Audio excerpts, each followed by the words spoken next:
There are so many ways that the Vietnam War changed the United States that it's difficult to settle on just a couple. But let me identify three major ways I see the war having changed American society. First, it really divided the country. And in dividing the country, it really caused a lack of confidence, a growing lack of confidence in government officials. And when I say it divided the country, I mean that quite literally. It divided people from one another. It divided families. It divided generations. It divided people of different political persuasions from one another. With those divisions came a marked decrease in the level of confidence that Americans had in their government, in government officials, because they came to understand, at least part of the country came to understand, that government officials were lying to them about the progress of the war. The war became both a political dividing line among Americans and a cultural dividing line. By political, I mean that in a quite literal sense. It divided people over the basic questions of political life. Which political party ought to lead the country? Could Lyndon Johnson as president be believed? Could Richard Nixon as president be believed?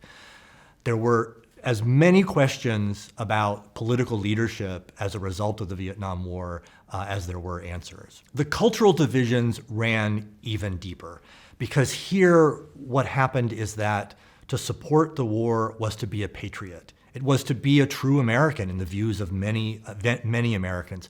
To oppose the war was in effect to be a traitor, to betray one's country. And that created cultural divisions that were very difficult to overcome and that led to some of the most intense conflicts of that era. The second major change that was caused by the Vietnam War was the end of the draft and the creation of the all-volunteer military, which we have today. It's really hard in an era now when we kind of accept the fact that there is an all-volunteer army. That is, anyone who's in the military has voluntarily gone into it. It's hard in an era when that has become so accepted to remember a time when it was equally accepted that young men would register for the draft and would be likely to be drafted at some point in their lives. That every able-bodied man over the age of 18, and in this case it was all men at the time, was eligible to be drafted. This was how the United States had fought World War II, had fought the Korean War, and the draft had survived into the 1950s and early 1960s and was the primary mechanism for filling the troops for the conflict in Vietnam.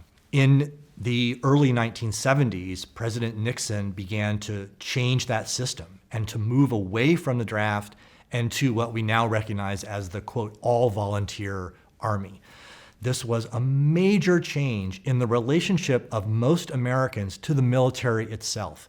It meant that by the early 21st century, most Americans do not have any experience with the military. They may have a distant relative who served, but most simply do not, because there's not a draft.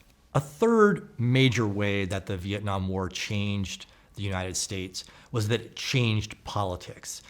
In particular, it led to the downfall of President Nixon. The war in Vietnam set in motion the chain of events that eventually led to President Nixon's resignation. The Watergate scandal is complex, and I don't want to go into the details of it and the weeds of it now, but the war in Vietnam essentially created the conditions and led Nixon into the events that led ultimately to Watergate. So it ended the Nixon presidency.